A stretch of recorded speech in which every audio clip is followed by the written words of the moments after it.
Okay, we've got our last presenter. This is our community engaged pilot. So this is Dr. Edrisa Sanyang from Western Kentucky University, and firefighter practices and exposure in response to COVID-19 in Northwestern Kentucky. Yeah, thank you so much, and good afternoon. Our team actually looked at something a little bit tangential and different, and we've been working with firefighters for a couple of years now, especially in Northwestern Kentucky. And for this particular assignment, we have team from Western Kentucky University, but also from Texas A&M, one of our colleagues, and also from University of Louisville as well. Just a little bit of background. We all know firefighters are exposed to a variety of toxic substances, including a lot of different compounds. And we did quite a bit of work on this, especially before I joined Western Kentucky University. Most of the studies, either around the country or even within our study region, we are definitely focused on chemical and physical exposures and nothing much on biologic agents. So we thought it is high time to, go something tangential, start looking into that. But overall, there are concerns from both career and volunteer firefighters, especially from volunteer firefighters. Literature has a lot of information on career firefighters, but nothing much on volunteer firefighters. In either case, like I said, exposures and being feeling susceptible to diseases, especially the cancers, is current or frequently reported during person-to-person communication, but also even through surveys or other studies as well. For volunteer firefighters, we have identified in our previous studies, and I will talk about those in a bit. There are a lot of barriers to um, access to PPE, for example, and cost implications as well, and especially regarding the tonnages that they use to put out fires. So a couple of our previous work, one of them focused on evaluation of PAHs, and we did that among firefighters. Before the study proper, the team initially did a needs assessment, and cancers were definitely identified as major concerns, and step up from there. We use firefighter vehicles to assess the different types of compounds that are likely present within the tonnages itself or also inside vehicle. So alcohol swabs were taken, they were assessed, and about 15 different pHs were identified, which was a major starting point. So as a follow-up, we also look at some use, storage, and cleaning practices as far as personal protective equipment is concerned between career and volunteer firefighters. Again, exposure-related issues and managing of personal protective equipment like the PPE was definitely another major concern. So still on behavior differences, the way the tonnages were stored, retired, and cleaned, we also saw some little bit of significant differences. The major outcome in this study is barriers as far as access is concerned for volunteer firefighters compared to career firefighters who literally have access to tonnages. But they are also faced with more challenges because they have exposures during training, but also because it's part of their full-time job, they also have some of the frequent exposures as well. So based on this, and with the advent of COVID-19, and our firefighters continue to have, increased pressure in terms of, availability of PPE and also the use of PPE. within the first response group. They also had, a little bit of challenges, especially with regards to navigating their way in responding to emergency calls, be it, medical emergency or other forms of emergencies as well. But also they continue to have their regular activities in the day room and also in the training area. How do you control infection in some of those environments? And all those compounded is the increase in stress that is associated with COVID as well, or even responding to calls within the community. So our study area is a 9-county region in Northwestern Kentucky. And you can see the counties right here. These are those identified here. The biggest being Davis County, that's the Owensboro area, more little bit metropolitan. But the rest of the counties are all very rural. So traditionally and typically, we would definitely have more volunteer firefighters than we would do for career firefighters. So their typical job include responding to medical services or providing medical services, basic life support as well. Also, they do provide some advanced life support. Most of the time, their major response is emergency medical technician response, which is not major life threatening per se, and another layer which is more concerned with life threatening response, the paramedic response. So in this, we wanted to look at 3 different objectives or specific aim. Aim 1, we really want to identify what's the gap in knowledge as far as infection control is concerned among firefighters. What do they know, for infection control? What kind of trainings do they receive and so on. The second level, we also wanted to assess the differences in practice between career and volunteer firefighters. Practice in general for infectious diseases, but also specific to COVID as well. And the final objective or specific aim focus on the overall fire department preparedness in response to COVID. It's a survey, so that's what we did. We basically did not collect any samples or whatever. We just look at a survey. And like I said, with aim 1, apart from the demographic, survey questions, a couple of them focus on exposure incidents and the controls they need to take. We give case scenarios and they, let them react to some of those case scenarios. And they also try to solicit information with regards to precautionary actions. Again, precautionary actions in the context of, for example, non-pathogen in a work environment or in a response when you are responding to a call, you don't literally have a full package of information, what type of preparations you take and so on. And still on the knowledge component, there are a couple of questions that also focuses on personal protection among firefighters, their knowledge per se. So our specific aim 2 focuses on the practice component of it. What practice activities, hand hygiene, for example, cleaning of response vehicle, for example, cleaning it within the day room or training area, for example. And we also had a couple of questions that focus on, when they get calls that are COVID related, what kind of preparations they take to respond to such calls.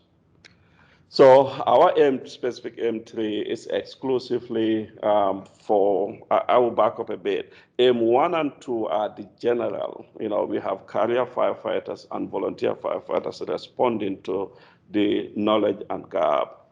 Okay, but aim 3 is exclusively for fire chiefs because it looks at, what are the specific preparedness that was done or the situation before COVID, and what changes do they do, with the advent of COVID, supply management, Do they have a standalone, for example, person that is responsible for infection control and related effects? So these are the three broad things we have been working on. And Ashley Adams is our GA in the Center for Environmental and Workplace Health, but also in the EHS graduate program. And she is a volunteer firefighter herself. She's been doing this job for a little over a decade, and she's doing some tremendous job, collecting the data, but also involved in every stage of the way. So she will demonstrate or describe some of the activities today.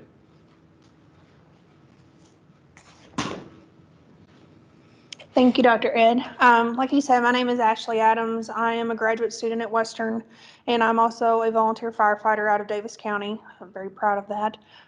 Just to give you a little bit of background about myself real quick, I grew up in the fire service. I have several family members that have been in the volunteer fire department for decades, my sister being one of them. And so she and I are the first and only sisters in the history of the Davis County Fire Service. And whenever I talk about this, I get a little choked up just because these are my people. And I really wanted to be able to do a research project that would help them. So whenever they approached me about wanting to do this in the Green River, I said, you're going to be working with the best association in the entire state. And they have proven that.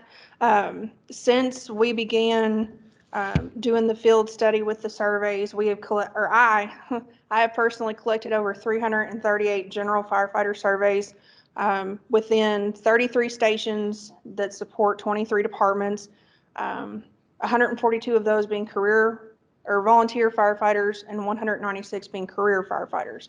And I still have at least 13 departments to go to before the middle of December. But the great thing is everybody that I have reached out to has said yes, because they are very passionate about PPE and prevention and awareness, and they want to make sure that their people are protected.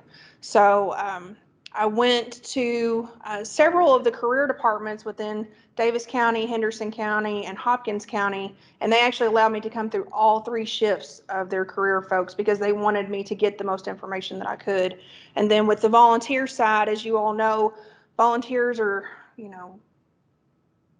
Joe Q public by day and volunteer firefighters 24/7. So we were able to get as many as we could at their normal meetings or trainings. And then the fire chiefs were very encouraging about having those folks participate. And I think of all the folks that I've talked to so far, I've only had 2 that have said that they didn't want to complete the survey. So I was pretty excited about that. And I think some of them might have been a little scared of me, but they know I don't give up. So the process of doing this is that the folks at Western put together the initial survey, and then they sent it out to the Green River Executive Board, which consists of a president, 2 vice presidents, a secretary, and treasurer. And they all have, we'll say they're exceptionally seasoned in the fire service. So they were able to look over the questions and, pose any issues that they thought might be a problem, or maybe offer some suggestions of how to redirect that question. And we did that a couple of times, just kind of a back and forth feedback. And then Dr. Ed, Dr. Richie Taylor, and Dr. Gretchen Macy and I sat in a room for about 3.5 hours and painstakingly went through the survey. And I got to offer a unique perspective because as a firefighter and being around the firefighters like I am, I knew what challenges some of these questions could pose. So, we kind of changed the wording a little bit, or changed our expectation of what we wanted that question to determine. And then once we were ready to go, I contacted a good friend of mine, Chief, I completely just forgot her name, but the chief at Russellville Rural Fire Department, which is just outside of Bowling Green, she graciously allowed me to come into her department and conduct the pilot study because we wanted to stay completely out of the Green River region and just get some general feedback from folks that wouldn't be immediately affected by the results. So they gave me a lot of great feedback, and then we announced it to the folks at the Green River meetings and said, I'm going to be scheduling visits. And I actively went about that. And the power of social media is wonderful. I was able to put out there to find out when people were meeting. I was, able to do Facebook messages or texting or talking in person. So it was fairly easy to get those visits scheduled. And then we went through the process of, I think Dr. Ed and Dr. Taylor actually came to the first visit that we did at the end of August at one of the biggest fire departments in Davis County. And we went through the implied consent document, just kind of explained what we were going to be doing and emphasized that everything was anonymous and confidential. And we completed the survey. We also gave out the chief and assistant chief surveys, which they all completed. And then something that I started doing initially with just the officers of the department, but have now actually been doing it with the department as a whole after the visits completed, is just getting some basic open-ended response. I kind of tell them the filter's off, and with firefighters, that is a dangerous thing to say. But they have given me some exceptional feedback and some feedback that I did not expect, to be perfectly honest, especially, one career department in particular, they stopped making EMS runs. And for a career department, that is highly unusual because sometimes they are the quickest. I mean, you could be waiting for an ambulance from another county to get there and assist with the medical call. But it was just kind of an agreement that was made between the fire department, the city, the EMS service, and all the protocols that they had in place. So that was really surprising. And I'm extremely pleased at how it's gone so far, and I look forward to seeing what comes from it. So, all right, I'll hand it back over to Dr. Ed. Yeah. Thank you so much. That has been a wonderful work, and we will continue to work on that. Just some preliminary results. We don't have a ton of data to present at this point because we're still collecting some more data, but like she rightly stated, when she updated her files yesterday, it's about 333 for the general survey, which is very impressive. But overall, we see a variety of responses from different subgroups within the firefighter population. These figures, like the volunteer career firefighters, is usually not very typical, especially coming from a rural area. We tend to have more volunteer positions than career positions as well. But overall, on COVID-specific question, about 73% responded that they had a COVID call, so which is impressive, and 72% have encountered COVID on the job, and over 82% had training on infection control, which is again very impressive. And 24% were, reported that they've tested positive to COVID. So we do have had some challenges. Generally, we anticipate that we would have more response from volunteer firefighters than career firefighters. And that may definitely sway our analysis a bit, especially the volunteer firefighters tend to have some primary responsibility. And those responsibilities, especially if it's coming from the healthcare setting, they may have some specific infection control training that is not necessarily provided by the fire department on the ground. But our major challenge is the late start of the data collection. We had over 6 months delay, and but we're definitely catching up very fast, and hopefully we would be wrapping up very soon and be presenting. The other challenge we had is Northwestern Kentucky is very rural, and when we were doing the initial design, we were not thinking much about some of the limitations. So we decided to, initially design a quadtrack survey, but internet access, later was identified to be an issue, so we had to change to paper and pencil. And that is definitely very tedious, and she's doing some wonderful job collecting the data and then inputting it into quadtracks for analysis. But also that came up with frequent travel for her as the GA, and also for us as investigators, traveling from South Central part of the state to the Northwestern part on a regular basis. And also it has some supply implications as well. But overall, We are so excited to have continued to work and collaborate with Green River Fire Association. Was it 2 weeks ago?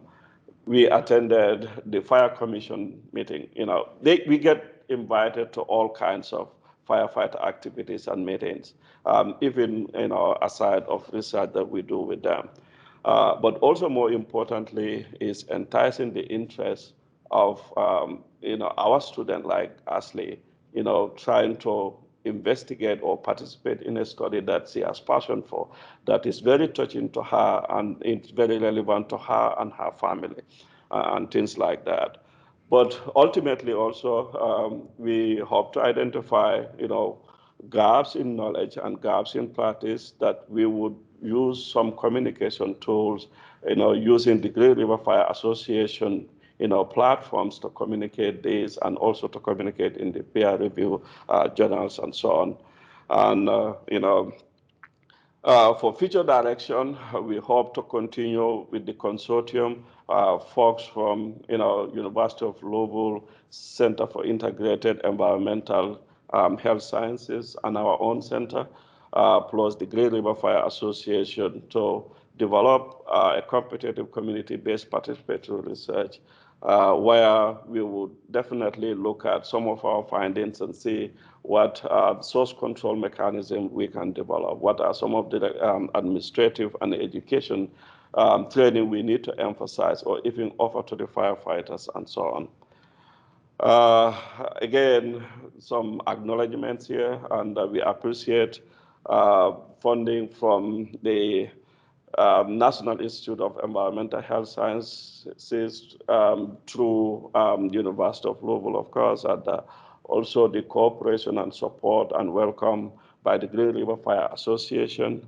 The Russellville Fire Department accepted us to do the pilot testing for the volunteer firefighters, and the Bowling Green Fire Department, accepted us to do the pilot testing for career firefighters, and also our leadership at the college. So thank you so much, and that's in brief what we've been working on the past couple of months.